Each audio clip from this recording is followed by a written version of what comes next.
Bonsoir Guillaume, quels sont les défis qui attendent désormais le président Erdogan ?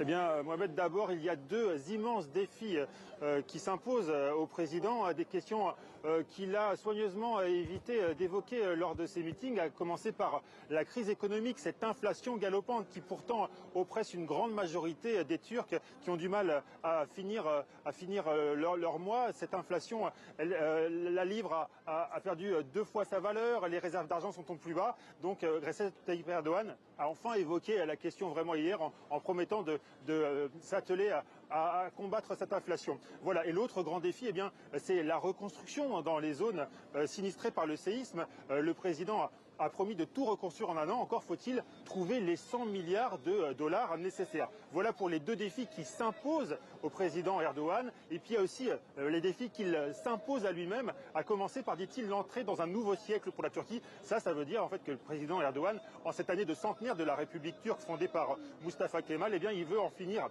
avec cette république laïque et moderne et tournée vers l'Occident. C'est l'un de ses plus grands projets. Il rêve à l'avènement d'une seconde république plus pieuse, davantage tournée vers l'Est, davantage tournée vers les pays musulmans. Voilà, il a 5 ans pour s'atteler à ce défi, à terminer ce grand dessein. Et justement à ce propos, Guillaume, pour le camp de gauche et pour le camp laïque, l'échec est cuisant. Quel avenir au juste pour cette opposition donc défaite à ce second tour ?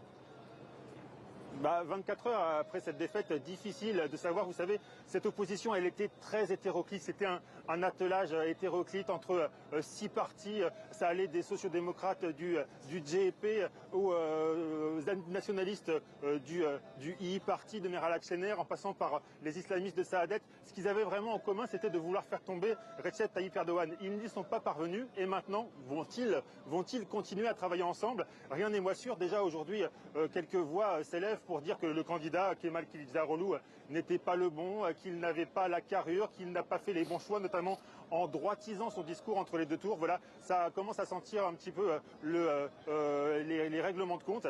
Et puis Kemal Kılıçdaroğlu a donné le ton hier en apparaissant presque déprimé, en promettant à la Turquie des jours sombres pour les prochaines années. Donc une opposition qui apparaît ce soir comme très déprimée. Guillaume Villadi en direct d'Istanbul. Merci Guillaume, merci à Camille Ballan qui est avec vous à la caméra également. On vous retrouve dans la deuxième partie dans le grand angle pour continuer à décrypter la réélection de Recep Tayyip Erdogan en Turquie.